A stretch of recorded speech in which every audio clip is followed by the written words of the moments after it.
Diba, naantala daw yung resolution dyan sa kanilang final na kaso regarding yung alleged grave threats and incitement to sedition.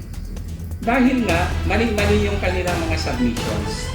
So, yung mga dates na yan, these are not minor, trivial, or innocuous.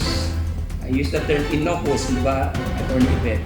We use that term na parang harmless. Hindi harmless yan. Harmful. Kasi, where can you find an affidavit and a subpoena dated ng parehas? Yung subpoena, ini-issue mo yan, binibigyan mo ng ilang araw para mag-submit ng response, di ba? Yung sinusubpoena mo. Paano na, on that very day na nag-issue ka ng subpoena, meron na siyang sagot agad. Ano yan? Advance. Alam na niya na meron siyang subpoena, kaya gumawa na. The subpoena is against ABS-CBN, if I am not mistaken. Di ba? In connection with the investigation doon sa alleged grave threats, etc. against BP Sara.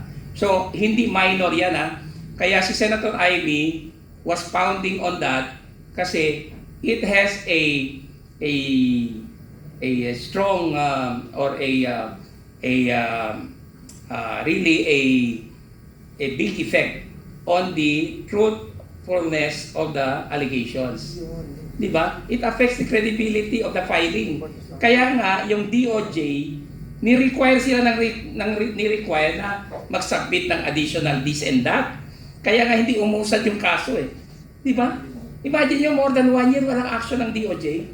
Ibig sabihin, may kapalpakan doon sa submissions. That's why these are not minor inconsistencies, minor typographical errors. These are really evidence of incompetence, gross incompetence, at the same time bias. There is bias there Kasi kahit ba NBI ka, kahit ba prosecutor ka, the end of prosecution or investigation is justice.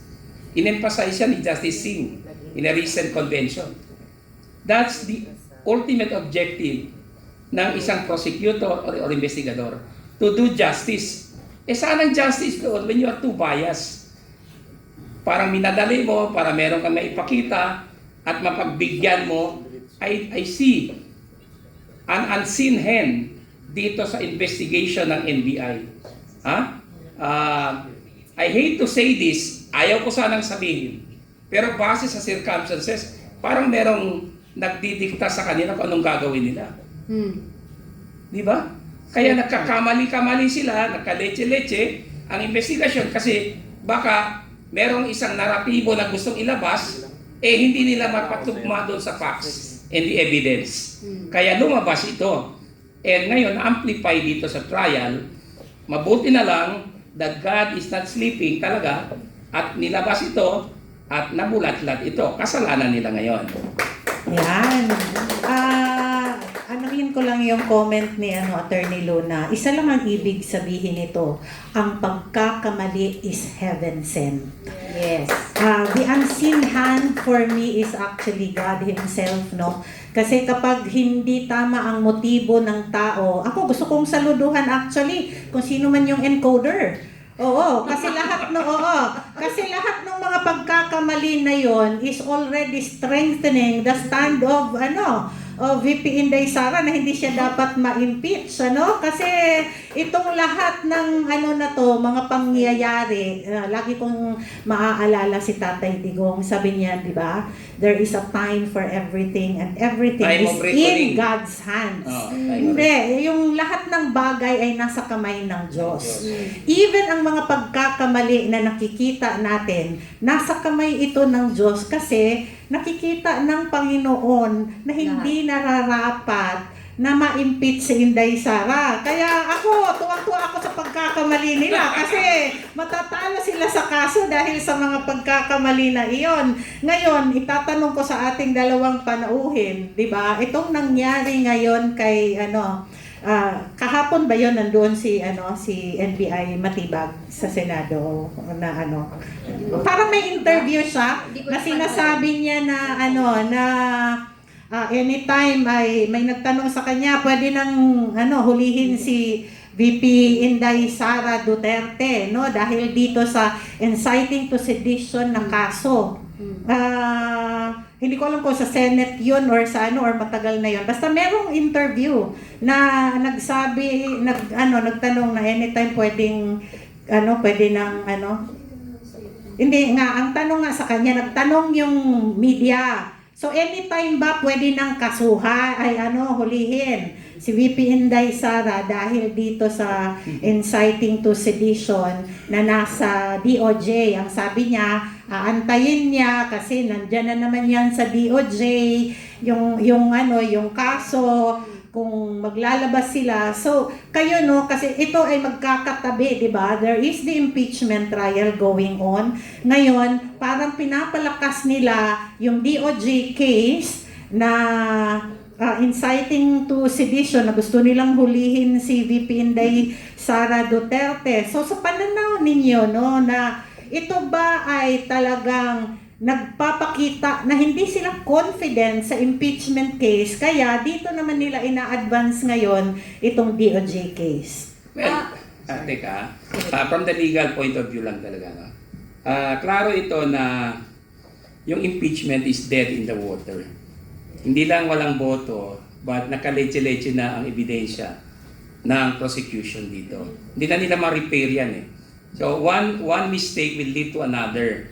Dahil nga, pinipilit kasi nila yung isang naratibo na hindi naman tumutugma sa ebidensya nila at sa facts nila. Now, when it comes to itong sinasabi ni Astra, klarong-klaro dito na ang gusto lang nila is pahiyain. Ginagamit nilang chismis itong mga issue sa impeachment laban kay VP Sara. Hindi na ito rule of law eh. Nagmamarites na lang sila dito eh. Yung House, you look at them. Tamad na tamad ang mga ito. Itong mga public prosecutors. They are only masipag sa press con. Pero doon sa trial, tingnan nyo, sino ang nagsasalita? Yung mga private prosecutors na sablay din. Di ba?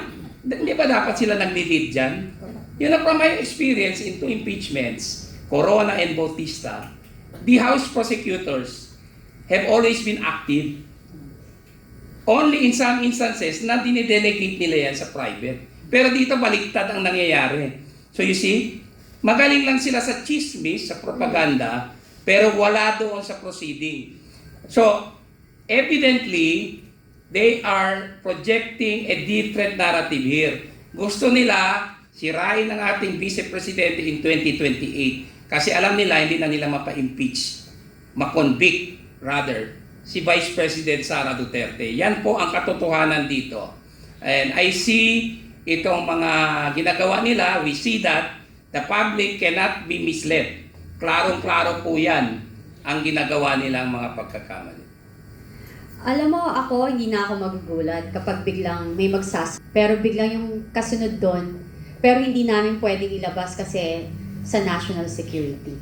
Di tayo maniniwala not unless lumabas. So, pag dinaan tayo sa gano'n na, maano kasi may national security, kagaguhan yun. Diba? Katarantaduhan yun. It's all, this is melodrama, political execution, talagang gusto lang yung public na siraan yung talaga siya. So, hindi ako masa-surprise pag may script sila na gano'n na, but we cannot, hindi namin pwedeng ilabas kasi may national security. If I remember right, Miss Cathy, merong interview na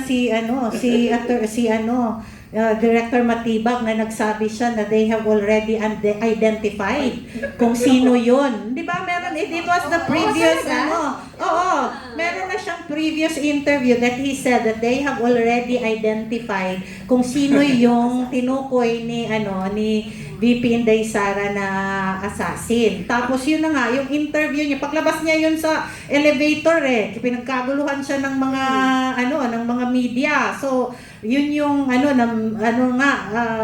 handa na itong inciting to sedition, and he was even asked ng isang media na pwede bang kasuhan ng isang sitting vice president ng criminal case or any other case. Tapos ang sinagot niya, oo, kasi nangyari na nga yan nung sitting president si Jojo Binay. But Jojo Binay was not a subject of an impeachment at the time na siya ay he was vice president, but the case actually was not when he was vice president. It was a case na involving him when he was still mayor. Oo, magkaiba yun eh. Kaya Attorney Luna, ikaw at Attorney Yvette, tanungin ko kayo dito, no? Kasi, di ba, yung kaso ni VP Binay at that time na he was sitting vice president, kung saan kinasuhan siya, hindi ito issue when he was vice president. He was mayor then. At he was not subject to an impeachment complaint.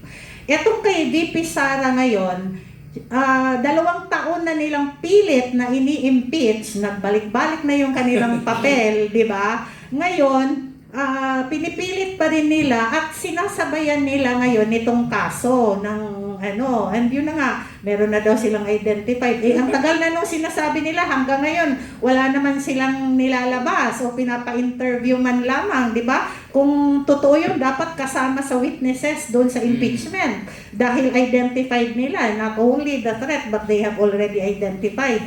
Ngayon, ito naman yung sinasabi ni aside from saying na meron na silang identified na nila yung person, ngayon naman pending ng warrant of arrest. So Astra, meron pa bang naniniwala kay Attorney Matibag? Kasi yung sinasabi niya is contradicted by his own men, especially si Attorney Lotok. Sinabi niya wala naman silang na-zero in hitman. Inamin na niya sa proceeding for the boss to say na meron, silang dalawa maglalaban ngayon. And no court will believe that. Kasi ang nag-imbestiga, hindi naman si Attorney Matibag. It was Attorney Loto, the former chief of the Cybercrime Division of the NBI. At saka later on si Kalilong, di ba? Wala naman personal knowledge or privacy si Attorney Matibag dyan Yung kanya chismis lang yan We know that he's a political operator, kaya siguro yun ang language niya. Now, in the case of Senator, of VP Binay and VP Sara ngayon, walang problema dyan Iba yung situation ng dalawa. Yung kay VP Binay, totoo yun, when he was mayor, nagkaroon ng issue. Tapos nagkaroon ng investigation sa Senate, Tapos, later on, nagkaroon siya ng kaso. He was no longer vice president din, yung nagkaso sa Sandigan. Kasi pag impeachable officer ka, hindi pwedeng arestuhin ang isang impeachable officer Bawal yan sa konstitusyon. So, it happened after his incumbency. In the case of VP Sara, there's no danger na maaresto siya. Hindi siya maaresto. Kasi bawal yan sa konstitusyon. Anybody who does that will find himself in trouble. And no enforcer will follow an order that is unconstitutional and illegal. Hindi mo pwedeng arestuin si VP Sara. And all her security will protect her because illegal yan. Hindi mo masabi na, dahil meron siyang PSC. Natural, i-protect yung security niya because it's a national security matter when you try to arrest a vice president. Can you imagine that? The second highest official of the land. So hindi mangyayari yan just to disabuse the minds of some people. Ang ginagawa ni Attorney Matibag is more of a political drama na hindi niya masubstantiate in evidence. Klaro yan. Kahit ipaupo mo pa siya doon, baka magkakamali siya. Kahit lawyer kami even lawyers, we are mortals. We are prone to errors. Don't think na lawyers ay super brilliant, hindi nagkakamali. That's foolishness. In fact, mas mabuti pang witness nagkakamali because that's a badge of truth. Pag nagkakamali. Yung perfect, yun ang i-question nyo. Kasi most likely baka coach yan or a professional witness. Sa experience ko bilang trial lawyer for so many decades, nakita ko yan May mga witnesses na professional witnesses, but they are false witnesses. Halos hindi nagkakamali. Yun pala, minimemorize nila yung sinabi ng kanilang mga lawyers. And then during the cross-examination, doon sila bumabaksak. So you see, yung sinasabi sa media or social media ni Matibag, it's not evidence, it's his opinion. I don't know if he can substantiate that doon sa impeachment trial, which I doubt. Tama. At saka, as I remember,